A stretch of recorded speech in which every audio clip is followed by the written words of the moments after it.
নমস্কার, আমি সন্ধ্যা ধারা। আমার চ্যানেল সত্যের জয়তে আপনাদের সবাইকে স্বাগত জানিয়ে আমার নিবেদনে একটি পুরনো স্মৃতি নিয়ে কবিতা, শিরোনাম এও এক আশ্চর্য।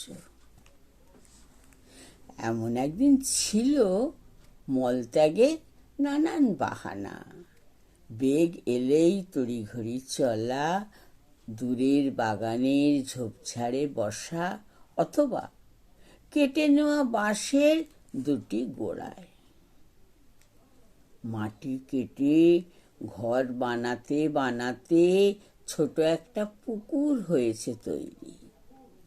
ছোট ছোট ছেলেমেয়েরা ত্যাগের সময় এলে কাছে, তারই গায়ে হেলে পড়া ফলসার গাছে উঠে ফলসা ফল পাড়া খাওয়া, বিপরীতে খোশ মেজাজে মল ত্যাগ।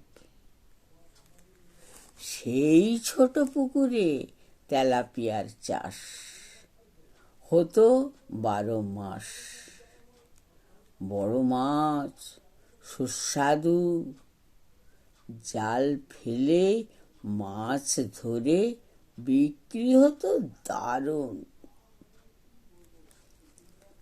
মেয়েরা এখন হচ্ছে বড়, মা বাবার ভাবনা হলো বাস্তু জমির একটু দূরে একটা গর্ত কাটা হলো, তার উপর বাঁশের সারি সাজানো, পরিমাপ মতো কাটা করাত চালিয়ে।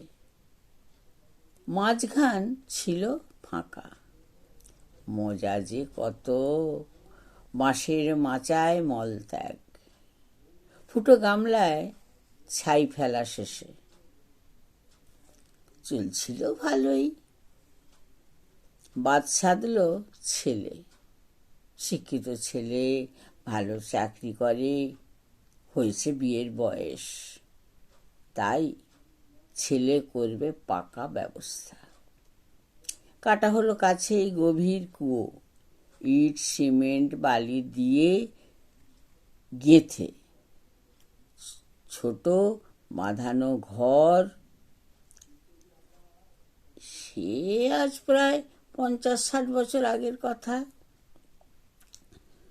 তবে আশ্চর্যের বিষয়, আজ ঘর সংলগ্ন ত্যাগ ব্যবস্থা, অথচ সেই কুয়ো সজীব। সেই ঘরটি হয়েছে ভাঙা, কিন্তু কুয়োতেই যাচ্ছে জল মল। জানা নেই চলবে কতকাল। আমার কবিতা আপনাদের যদি ভালো লাগে, লাইক শেয়ার সাবস্ক্রাইব করবেন, আপনাদের মূল্যবান মতামত জানাবেন। নমস্কার।